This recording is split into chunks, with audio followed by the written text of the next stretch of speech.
Civil projects. The ancient Roman civilization is known as the great builder of infrastructure.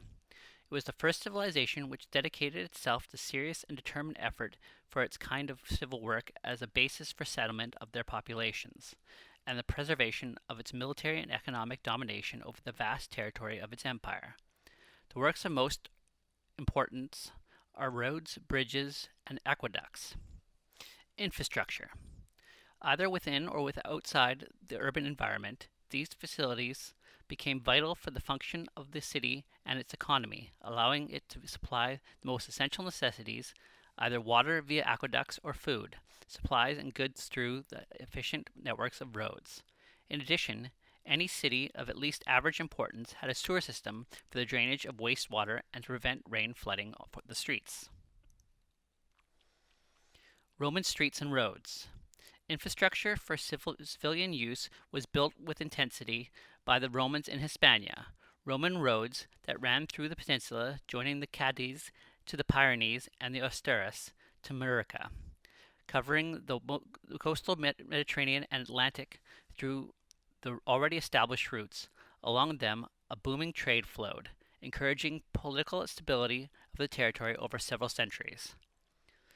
Among these roads, the most important were Via Lata, now known as Via de Lata Plata, or the Silver Way; Via Augusta, the longest imperial Roman road in Spain, 1,500 kilometers in length and comprising multiple sections; Via Exeter. To signal the distance along these routes, milestones were placed, which were either columns or significant stones, and they marked the distance from the point of origin as measured by the thousands or steps in miles. Currently, most of these routes correspond to the layout of present-day roads or highways in the states of Spain and Portugal, which confirms the renewed logic of the Roman optimal choice for their roads. Bridges. Roman bridges, an essential complement to the roads, allowed them to overcome the obstacle posed by the rivers, which in the case of the Iberian Peninsula can be very wide. Rome, faced with the geographical challenge, responded with some of the most durable and reliable constructions.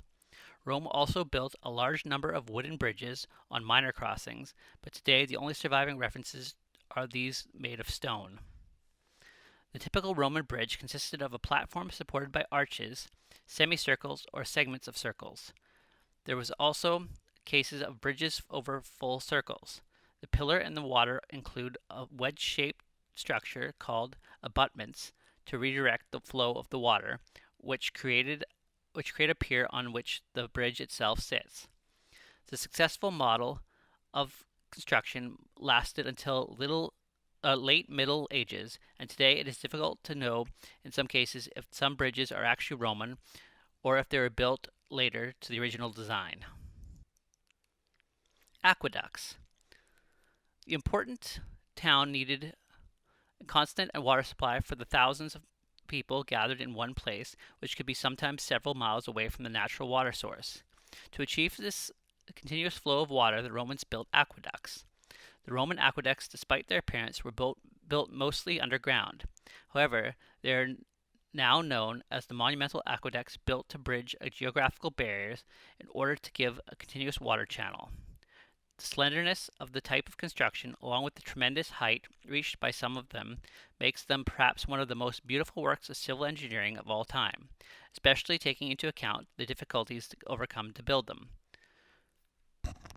For the construction of an aqueduct, first they needed a source of water, channeling a natural flow through the construction of a canal and through allowing the slope to carry water through the channel to an artificial lake, in some cases a large stone reservoir structure.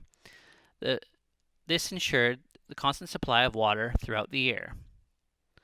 From this point, the water could be transported by canals, whether of stone or pipes of ceramic or lead.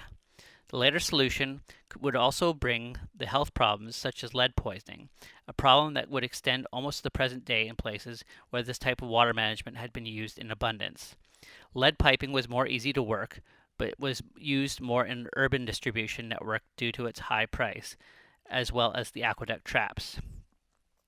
The artificial reservoir had was transported through an underground channel to the town, often taking advantage of natural slopes, but sometimes the Romans also built traps, which allowed them to avoid a downward slope without building the famous bridges, but keeping the pressure flow. These traps take advantage of the pressure resulting from the failing water to the raise of the other side, keeping the pressure at the expense of losing some of the flow. This is applied of the principle of communicating vessels. Current aqueducts, which are notable for their condition, include the first aqueduct of Segovia, which is the most famous Roman construction of the Iberian Peninsula, followed by the aqueduct in Taronga, or Devil's Bridge, and also the remains of the aqueduct of Merida, known as the Miraculous Aqueduct.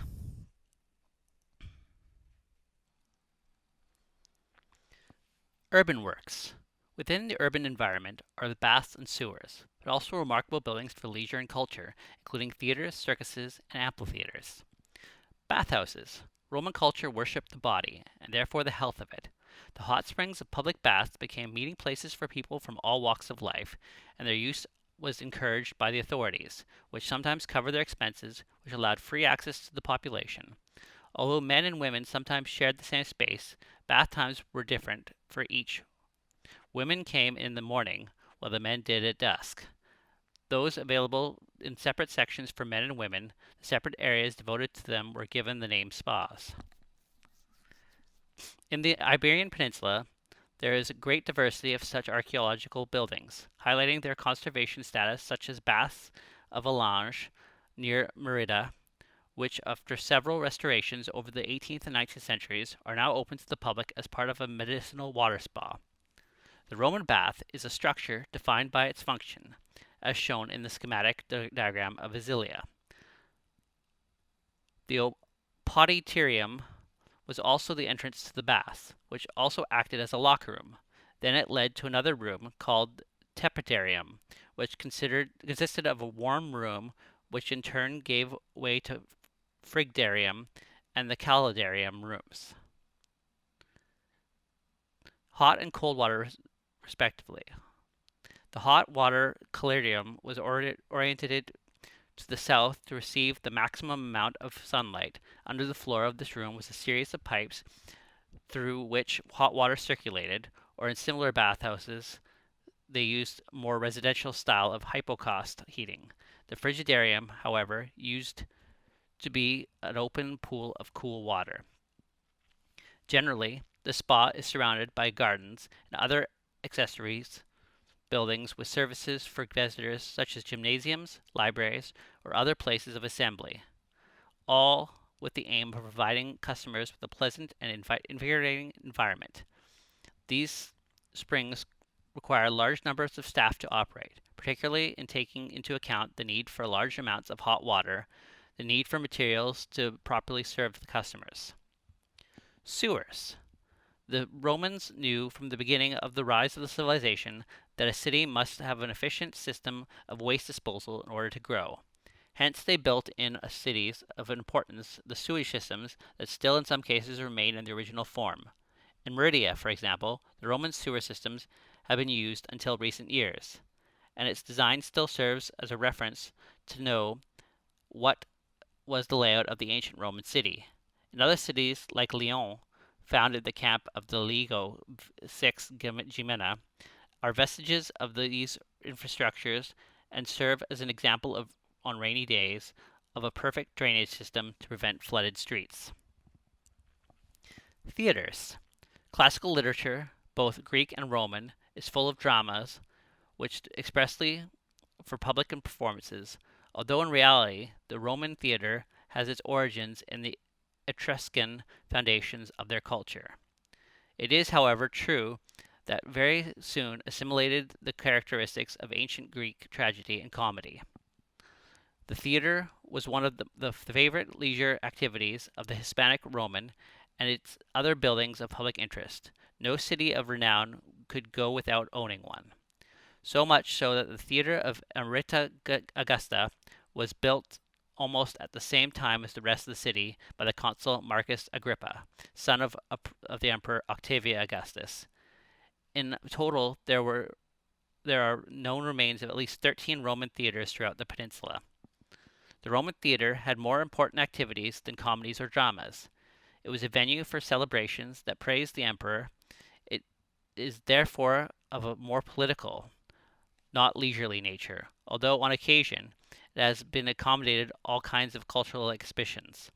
The vast wealth of theaters in Hispania has to do with the political life of the cities and towns, which all aspire to have its own theater and therefore solidify their status. Other examples are in the city of Bello Claudia, a city that has an impressive Roman theater inside the fortress occupying a huge space. It's constructed in a city where only houses have been found only within the fortress, suggests that the importance of the civil building.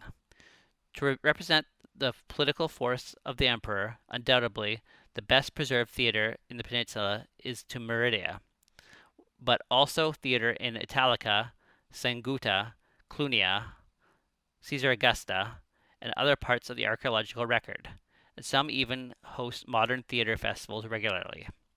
They can be considered to be fulfilling the purpose of which they were built, in some cases more than 2,000 years ago. In the 90s, Roman theater in Cartagena was discovered and currently under restoration. The reconstruction carried out on Sangunta's theater, designed by architects Giorgio Grassi and Manuel Porticelli, and carried out between 1983 and 1993, is still mired in both controversy and in legal disputes. A court requires the demolition of all reconstructed work and for the return of the theater to the conditions in which they were before the work was conducted. It seems unlikely, however, that such a sentence can be executed, since it could not guarantee the preservation of the original theater due to the scale of the necessary demolition work. Amphitheaters. Roman culture had distinct values on Roman human life, which was different from those now prevailing in Europe and in general in the world. The system of slavery made it possible for a man to lose his status as a free man for various reasons such as crime, debt, military defeat. After losing these rights, they were coerced in participating in a form of entertainment which today could be considered excessively brutal, but which at the time was one of the most powerful attractions of urban life: gladiatorial combat. Not only slaves or prisoners were involved in these kinds of struggles, although the vast majority of the gladiators were, but some also had a career as a gladiator who fought for money, favors, or glory.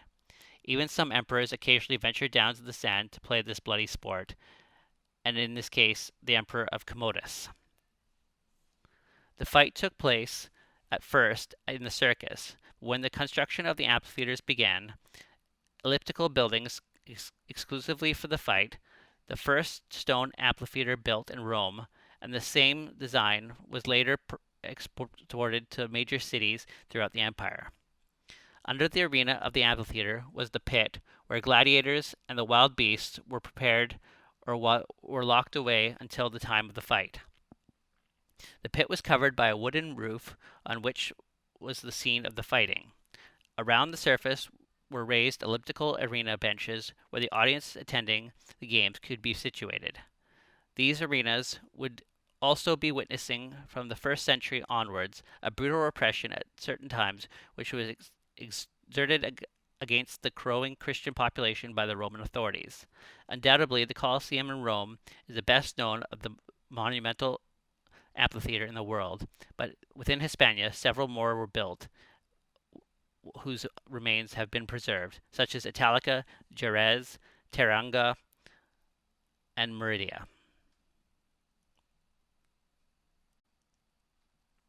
Overview. Roman influence gradually spreads across the peninsula over the prolonged period of 2 centuries.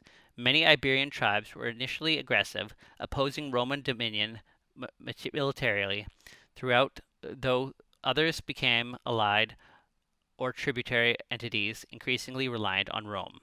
The Mediterranean coast, which is inhabited before the arrival of the Romans by indigenous Iberians such as the Turentii and the Ilergetans, as well as the Greek and Phoenician and Carthaginian colonies, were quick to adopt aspects of Roman culture.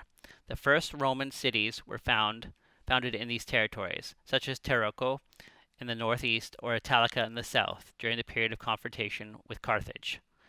In the interior of the Iberian Peninsula were Celebrarian, Celtiberian, Cantabrian, Vascone cultures as well as established.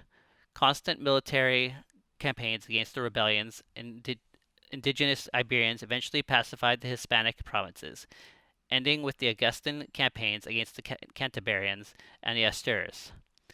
The predominance of native Iberian culture diminished in the face of the culture impact of the Roman dominion, being assimilated and transformed gradually into the later Hispano-Roman culture.